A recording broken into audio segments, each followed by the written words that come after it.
दोस्तों एक्सेल के इस फ्री कोर्स में आप सबका स्वागत है, जहां पर आज के इस वीडियो में हम कवर करने वाले हैं एक्सेल का एक इम्पॉर्टेंट फॉर्मूला जो कि है टेक्स्ट फंक्शन। एंड नॉर्मली अगर आप एज अ एक्सेल यूजर कभी भी अटेंडेंस शीट क्रिएट करते हैं या फिर मान लो कि जो भी आपका एम्प्लॉय है, स्टूडेंट है, स्टाफ है, जो भी है, उनका डेटा अगर आप मैनेज करते हो तो उसमें भी कई बार उनकी डेट ऑफ बर्थ मैनेज करने के लिए, आधार से रिलेटेड जो डिटेल है, आधार नंबर वगैरह वो मैनेज करने के लिए वहां पे भी हमें टेक्स्ट फंक्शन की जरूरत पड़ जाती है। इवन इन फ्यूचर जब आप लॉन्ग फॉर्मूलाज अप्लाई करते हो जिसमें आप फॉर्मूला को मिक्सअप करते हो, एक फॉर्मूले में दूसरे फॉर्मूले को यूज करने की आपको जरूरत पड़ती है, तो वहां पर भी कई बार टेक्स्ट फंक्शन का यूज आपको देखने को मिल सकता है। सो एक बात तो क्लियर है कि जो वीडियो है आपके लिए फुल ऑफ इन्फॉर्मेशन होने वाला है and as a Excel user आपको टेक्स्ट फंक्शन यूज करना जरूर आना चाहिए। आपसे बस इतने से रिक्वेस्ट है कि अगर ये वीडियो आपको यूजफुल और इन्फॉर्मेटिव लगे तो प्लीज इस वीडियो को लाइक और शेयर जरूर करें। तो बिना किसी देर के शुरू करते हैं इस वीडियो को। अब नॉर्मल ध्यान देते हैं कंप्यूटर स्क्रीन पे एंड यहाँ पे आप नोटिस करोगे कि मैंने एक अटेंडेंस शीट का फॉर्मेट बनाया हुआ है जो कि ऑन स्क्रीन आप यहाँ पे देख पा रहे हो। एंड यहाँ पे हमने एक थोड़ा सा बड़ा अटेंडेंस शीट भी क्रिएट कर रखा है जो कि ऑन स्क्रीन आप यहाँ देख पा रहे हो। अब इसमें आपको नोटिस क्या करना है, नोटिस करना ये वाला पॉइंट। देखो नॉर्मली क्या होता है, जब हम अटेंडेंस शीट बनाते हैं तो पूरे मंथ की डेट हमें मेंशन करनी होती है। लाइक यहाँ आप देखोगे 1 अप्रैल, 2 अप्रैल, 3 अप्रैल, 4 अप्रैल, जो कि मैंने अलग फॉर्मेट में यहाँ मेंशन किया हुआ। दूसरा यहाँ पे क्या है कि मैंने लिखा है ट्यूसडे, कि 1 अप्रैल को कौन सा दिन था, ट्यूसडे। 2 अप्रैल को यहाँ कौन सा दिन है, वेंसडे। 3 अप्रैल को कौन सा दिन है, थर्सडे। 4 अप्रैल को कौन सा दिन है, फ्राइडे। 5 अप्रैल को कौन सा दिन है, सैटरडे। तो यहाँ पे कौन सी तारीख को कौन सी डेट आ रही है ये हम किससे निकाल पा रहे हैं, टेक्स्ट फंक्शन से निकाल पा रहे हैं। तो सबसे पहली चीज तुम ये समझते हैं कि अगर आप अटेंडेंस शीट क्रिएट कर रहे हो एंड इस तरीके का फॉर्मेट अगर आपको बनाना पड़ जाए तो आप कैसे करोगे। तो सिंपली क्या करते हैं कि ये हमारी एक अटेंडेंस शीट है एंड इसमें जो ये वाला ब्लॉक है इसको हम डिलीट कर देते हैं। तो सिंपली मैं इसको सेलेक्ट कर रहा हूँ एंड पूरे 30 तारीख तक की यहाँ डेट है, तो हम इसको यहाँ पे सिंपली क्या करते हैं, डिलीट कर देते हैं। हमने डिलीट किया। अब यहाँ पे क्या करते हैं हम, ये जो मंथ है ये जून का महीना है, तो सिंपली हमने क्या लिखा है, 1/6/2025 टैप करेंगे, आगे वाले ब्लॉक में चले जाएंगे। फिर हमने लिखा 2/6/2025, हमने एंटर किया। अब हमने क्या करा है, 1 तारीख लिखी, फिर हमने 2 लिखा। इसके बाद हम इस रेंज को सेलेक्ट करेंगे एंड सेलेक्ट करने के बाद सिंपली हम इसको ड्रैग कर देते हैं कहाँ तक, पूरे के पूरे 30 तारीख तक। देखो यहाँ तक मैं इसको ड्रैग कर देता हूँ एंड अभी आप देखोगे हैश आ रहा है। हैश इसलिए आ रहा है क्योंकि इसमें जगह कम पड़ रही है। अगर मैं यहाँ जाके जगह बढ़ा दूं, देखो आप यहाँ पे जगह में बढ़ाता हूँ तो ये आ जाएगा। तो शॉर्टकट में करना है तो कैसे करेंगे, Alt+H+O+I आपको प्रेस करना है एंड आप देखोगे सारी डेट्स यहाँ पे आ गई है। अब ये जो फॉर्मेट है ये आ रहा है कुछ इस तरीके से, नॉर्मली पूरा का पूरा लिख के आ रहा है। हमें ये फॉर्मेट अलग चाहिए तो आपको क्या करना है, पूरे को सेलेक्ट कर लेना है, फिर नंबर वाले सेक्शन में जाके यहाँ पे क्लिक करना है। क्लिक करने के बाद आपको यहाँ पे जाना है सिंपली कस्टम में। कहाँ जाना है, कस्टम में। अब आप नोटिस करोगे यहाँ पे एक फॉर्मेट लिखा है, यहाँ पे क्या लिखा है, DDM एंड 4 बार Y। अब यहाँ पे इस पैटर्न को आपको समझने की जरूरत है। देखो नॉर्मली यहाँ पे अगर मैं जो M है इसको 3 बार कर दूं, देखो मैंने 3 बार किया तो ऊपर सैंपल देखो क्या लिख के आ रहा है, जून। अगर मैं इसको 4 बार कर दूं तो पूरा नाम लिख के आएगा जून, देखो पूरा नाम लिख के आया। लेकिन अगर मैं इसको यहाँ पे 2 ही बार कर रहा हूँ, देखो 2 लिखा मैंने, तो यहाँ क्या आ रहा है 0-6। और अगर एक ही M लिखा है तो यहाँ पे क्या आ रहा है, सिर्फ 6। 2 M किया तो 0 आ जाएगा, 3 M किया तो यहाँ पे क्या आ जाएगा, जो भी उसका नाम हो गया जून वो शॉर्ट फॉर्म में आ जाएगा। 4 बार किया तो वो कैसे आ जाएगा, यहाँ पे पूरा लिख के आ जाएगा। सेम लाइक यहाँ पे आए एंड ये जो YY 4 बार आ रहा है, अगर आप इसे 2 बार कर दोगे तो 25 के फॉर्मेट में आ जाएगा एंड 4 बार अगर आप करोगे तो ये इस तरीके के फॉर्मेट में आ जाएगा। जो हमारा D है वो कैसे लिख के आ रहा है, यहाँ पे 2 बार, तो यहाँ पे 0-1 है। अगर यहाँ पे इसको भी मैं 3 बार करूं तो यहाँ पे डे लिख के आ जाएगा। जैसे आप देखोगे 0-1 की जगह क्या आ गया, उसका नाम आ गया कि उस दिन कौन सा दिन है, संडे। एंड अगर हम एक ही D छोड़ेंगे तो क्या लिख के आ रहा है, 1। तो ये चीज आपको समझनी है कि जो भी लेटर है वो अगर 1 बार है तो उसके बिहाफ पे उसकी एक सिंगल वैल्यू आएगी, अगर वो 2 बार है तो उसके साथ 0 आ जाएगा एंड 3 बार अगर हमने उसको किया तो उसका नाम आ जाएगा एंड 4 बार किया तो उसका फुल नेम आ जाएगा। सो इस तरीके से आप इस पैटर्न को समझ सकते हो। सो हमने इसको 2 बार कर दिया एंड इसको 3 बार कर दिया, 1 जून ये वाला फॉर्मेट आ गया एंड हमें ये Y नहीं चाहिए तो हम इसको कट कर देते हैं सिंपली इस तरीके से एंड यहाँ पे D को भी एक ही बार रख लेते हैं, ओके कर लेते हैं। अब आप देखोगे यहाँ पे 1 जून, 2 जून, इस तरीके से पूरा का पूरा रेंज यहाँ पे आ गया। 1 जून हो गया, 2 जून, 3 जून, 4 जून एंड आगे भी आप देखते जाओगे 15, 19 ये पूरे आ गए। शॉर्टकट में एक ही बार इसको छोटा करना है तो आप कैसे कर सकते हो, Alt+H+O+I आप प्रेस कर दो, ये एक ही बार में छोटा हो जाएगा। तो इस तरीके से आप यहाँ पे इसे एड ऑन कर सकते हो। आई होप कि फॉर्मेट क्लियर हुआ होगा। अब यहाँ पे हमें क्या करना है कि 1 जून को कौन सा दिन है वो निकालना है। तो देखो हम क्या करेंगे, इक्वल करेंगे एंड यहाँ फॉर्मूला डालेंगे टेक्स्ट का, यहाँ पे टाइप किया फॉर्मूला स्टार्ट। अब यहाँ नोटिस करो ये क्या बोल रहा है, सबसे पहले बोल रहा है वैल्यू, कि कौन सी वैल्यू है जिसका फॉर्मेट चेंज करना चाहते हो या फॉर्मेट के यहाँ पे टेक्स्ट अप्लाई करना चाहते हो। तो मैंने बोला ये वाली डेट है, कोमा किया। अब ये पूछ रहा है फॉर्मेट। अब ये भी मैंने आपको पूरा फॉर्मेट समझाया था कि अगर हमें इस डेट के बिहाफ पे सिर्फ और सिर्फ हमें संडे चाहिए तो हमने वहां क्या फॉलो किया था, डी को 3 बार लिखा था शॉर्ट नेम के लिए एंड 4 बार लिखा था फुल नेम के लिए। तो अगर मैं यहाँ पे डबल कोट्स के अंदर 3 बार डी लिख दूं तो इसका मतलब क्या हुआ कि इस डेट को जो भी दिन है वो आ जाएगा शॉर्ट फॉर्म में। ब्रैकेट बंद किया, प्रेस एंटर किया, देखो संडे आ गया। एंड अगर यहीं पे जाके ये फॉर्मूला बार में हम गए, इसको हमने 4 बार डी किया, एंटर किया, तो ये पूरा नाम आ जाएगा इस तरीके से। तो हमें इतना बड़ा तो नहीं चाहिए, तो हम यहाँ पे एक डी को कम कर देंगे एंड यहाँ पे एंटर कर देंगे।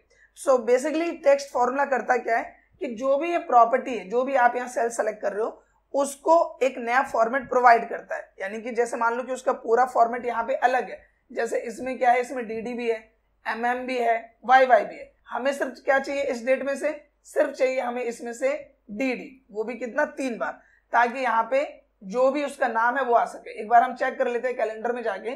तो हम कैलेंडर में जाएंगे तो आप देखोगे 1 जून को, ये जून का यहाँ पे कैलेंडर खुला है, 1 जून को क्या है संडे, एंड 2 जून को मंडे, 3 जून को ट्यूसडे। एंड सिंपली अगर मैं यहाँ पे इसी तरीके से इस फॉर्मूले को अप्लाई करूँ तो आप देखो संडे, मंडे, ट्यूसडे जो भी उस दिन पढ़ा है वो पूरा डेट यहाँ पे आ जाएगा कुछ इस तरीके से। एंड इस तरीके से आप टेक्स्ट फॉर्मूले का यूज प्रैक्टिकल भी यहाँ पे कर पाएंगे। अब यहाँ पे बात करते हैं दूसरे प्रैक्टिकल के। देखो नॉर्मली ऑनेस्टली आप यहाँ ध्यान दोगे कि हमारे पास एम्प्लॉय नेम है एंड यहाँ डेट ऑफ बर्थ है। अब अगर आपको यहाँ पे टास्क ये दे दिया जाए कि ये जो एम्प्लॉय नेम है और ये जो डेट ऑफ बर्थ है वो आपको साथ में लेके आना है, तो आप कैसे करोगे। अब देखो आप में से काफी लोग के माइंड में आ रहा होगा कि हम कंकैटिनेट फॉर्मूले से कर सकते हैं या फिर हम फ्लैश फिल का भी यूज कर सकते हैं। लेकिन यहाँ पे टास्क में थोड़ा सा ट्विस्ट है। आपको यहाँ पे जो लिखा है 04, यहाँ पे तो 04 ही होना चाहिए, लेकिन यहाँ पर आपको कैसे लेके आना है, आपको यहाँ लेके आना है मंथ नेम के बिहाफ पे, कि ये जनवरी है, ये फरवरी है, ये मार्च है, जो भी है तो वो आना चाहिए। जैसे कि हमने प्रीवियस में समझा था कि 3 बार M लिखेंगे तो 04 में आके इसका मंथ नेम आएगा, तो वो आना चाहिए। तो वो आप कैसे करोगे। अब देखो नॉर्मली हम यहाँ पे क्या करते हैं, हम यहाँ पे सबसे पहले फ्लैश फिल का यूज करते हैं, जो कि सबसे कॉमन एंड सबसे इजी चीज है। कि पहला वाला लिखो, इसके बाद सिंपली ब्रैकेट स्टार्ट किया, हमने लिखा 25/04/1998, एक का लिखा, एंटर किया एंड नीचे तक सेलेक्ट करके सिंपली हम यहाँ पे क्या कर देते हैं, कंट्रोल E प्रेस कर देते हैं। जैसे कंट्रोल E करेंगे नो डाउट यहाँ पे सबका आ जाएगा, देखो मर्ज हो के आ गया। लेकिन अगर मैं यहाँ पे ये चेंज करूँ कि जैसे ये जो मंथ है ये है अप्रैल का, तो मैंने लिखा अप्रैल, एंटर किया, तो यहाँ पे सब में ही अप्रैल आ रहा है, जबकि इसके 5 के बिहाफ पे क्या आना चाहिए, मई आना चाहिए, 8 के बिहाफ पे कोई और आना चाहिए, 12 के बिहाफ पे यहाँ पे कुछ और आना चाहिए। तो वो चीज यहाँ पे पॉसिबल नहीं हो पा रही। तो वो चीज अगर हमें करनी हो तो उसमें भी हम टेक्स्ट फॉर्मूले की मदद यहाँ पे ले सकते हैं। देखो कैसे, सबसे पहले तो हमने इक्वल किया एंड इस वाले सेल को हमने सेलेक्ट किया। हमें इन दोनों सेल्स को क्या करना है, ऐड करना है, इसकी जो वैल्यूज है उसको क्या करना है, ऐड करना है। तो हमने क्या करा, इस सेल को सेलेक्ट किया, फिर यहाँ पे हम एक सिंबल यूज करेंगे जो कि है एंड। जब भी आप 2 सेल्स को यहाँ पे मर्ज कर रहे हो या फिर उनकी वैल्यू को साथ में लेके आ रहे हो तो उसके लिए हम एंड यहाँ पे यूज करते हैं। तो हमने जो ये वाला सिंबल है वो यहाँ यूज किया।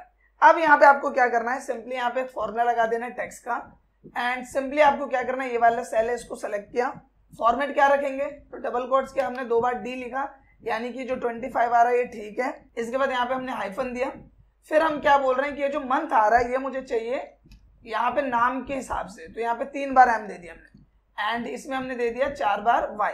ब्रैकेट बंद किया, प्रेस किया, एंटर एंड सिंपली आप देखोगे कि यहाँ पे राजेश एंड 25 अप्रैल 1998, यहाँ पे 4 लिखा बट यहाँ क्या आ रहा है, अप्रैल। एंड सिंपली आप यहाँ नोटिस करोगे कि सब में जैसे यहाँ मई आना चाहिए, अगस्त आना चाहिए, दिसंबर आना चाहिए, वो चीज यहाँ पे आ रहा है, लेकिन ये देखने में उतना बेटर नहीं लग रहा।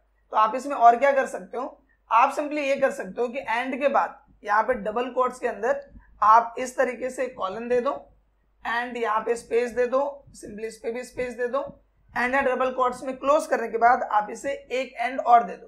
तो हमने क्या करा, सबसे पहले इस सेल को हमने सेलेक्ट किया, फिर हम एंड देके ये मेंशन कर रहे हैं कि यहाँ पे कॉलन आएगा, फिर हम यहाँ पे एंड देके लिख रहे हैं कि टेक्स्ट आएगा, हमने एंटर किया एंड अब आप देखोगे कि इस तरीके से यहाँ पे आ रहा है। इसके साथ ही अगर आप इसे ब्रैकेट में देना चाहो तो वो भी कर सकते हो। कैसे, देखो सबसे पहले क्या करेंगे कि यहाँ पे आएंगे, सिंपली हमने यहाँ पे ब्रैकेट दे दिया एंड इसके बाद आपको एंड में आना है एंड सिंपली दोबारा से एंड ऑपरेटर आपको यहाँ पे यूज करना है एंड इसके बाद डबल कोट्स के अंदर आपको यहाँ क्लोजिंग ब्रैकेट दे देना है एंड डबल कोट्स क्लोज किया, प्रेस कर दिया एंटर एंड इस तरीके से ब्रैकेट में भी आप इसे यहाँ पे ले पाओगे। आपको 2 से 3 बार इसकी प्रैक्टिस करनी है, इंटरेस्ट नहीं आपको इजीली क्लियर हो जाएगा। अब यहाँ पे बात करते हैं नेक्स्ट टर्म की। आप यहाँ पे नोटिस करोगे कि यहाँ पे मैंने क्या मेंशन किया हुआ है, आधार नंबर मेंशन किया है। अगर मैं इसको ओपन करके बताऊं तो आप देखोगे यहाँ पे 12 डिजिट्स है, बट प्रॉब्लम क्या है कि ये एक्सपोनेंशियल हो गया, मतलब काफी बड़ा नंबर हो गया, इसलिए यहाँ पे एक्सपोनेंशियल टर्म में आ रहा है। मुझे यहाँ पे क्या करना है कि इस आधार नंबर को एक तो मुझे प्रॉपर लिखना है, दूसरा मैं चाहता हूं कि जो 4 डिजिट्स है इसके बाद डैश आए, फिर 4 डिजिट से इसके बाद यहाँ डैश है, मतलब हाइफन का जो सिंबल है वो आए। आपने देखा होगा आधार कार्ड वगैरह में हाइफन का सिंबल दिया होता है ताकि डिजिट्स वगैरह हमारे लिए रीड करना इजी हो जाए। तो ये काम भी आप टेक्स्ट फॉर्मेट से कर सकते हो। देखो इक्वल किया, सिंपली हमने टेक्स्ट यहाँ पे मेंशन किया, ये रही वैल्यू, हमने इसको सेलेक्ट किया। अब यहाँ पे पूछ रहा है फॉर्मेट। अब सवाल ये आता है ये डेट तो है नहीं, ये नॉर्मली क्या है डिजिट्स है, तो यहाँ पर हम फॉर्मेट कैसे मेंशन करेंगे। तो देखो नॉर्मली क्या है कि जो भी डिजिट्स होते हैं, नॉर्मली जो भी डिजिट्स है, नंबर्स हैं, उनको हम डिनोट कर सकते हैं 0 से या हैश से, 0 या हैश। तो मान लेते हैं कि इसमें जितनी भी वैल्यूज मैंने लिखी है वो 0 है, ठीक है। तो हम यहाँ पे लिखेंगे 4 बार 0, फिर हमने यहाँ पे डैश दिया, फिर यहाँ पे 4 बार 0, फिर हमने यहाँ पे डैश दिया एंड 4 बार 0, डबल कोट्स कर देंगे, क्लोज ब्रैकेट करेंगे बंद, प्रेस कर देंगे एंटर एंड आप देखोगे सिंपली ये चीज यहाँ पे आ जाती है। इसी के साथ अगर आप यहाँ 0 नहीं डालना चाहते, आप यहाँ हैश डालना चाहते हो, तो आपने सिंपली हैश लिखा, इस तरीके से हम 4 बार हैश लिखते हैं, फिर डैश, 4 बार हैश, फिर डैश किया, फिर 4 बार हैश एंड एंटर किया, तो भी आपका प्रॉपर काम करेगा। तो ये जो आपकी वैल्यूज हैं उसकी जगह आप 0 या हैश यहाँ पे यूज कर सकते हैं एंड इस तरीके से आप टेक्स्ट फॉर्मूले का यूज डिफरेंट बेसिस पे यहाँ पे कर सकते हैं। आई होप कि दोस्तों टेक्स्ट फंक्शन आपको क्लियर हुआ होगा एंड इस वीडियो में जितने भी टर्म्स हमने कवर अप किए वो सब आपको समझ में आएंगे। अगर वीडियो आपको अच्छा लगा है तो प्लीज इस वीडियो को लाइक करें एंड कम से कम अपने 2 से 3 दोस्तों के साथ इस वीडियो को शेयर जरूर करें। साथ ही अगर आपका कोई भी डाउट हो या अगर आप किसी भी टॉपिक पर वीडियो चाहते हो तो उसके लिए कमेंट जरूर करें। मिलते हैं नेक्स्ट वीडियो में, तब तक के लिए थैंक यू।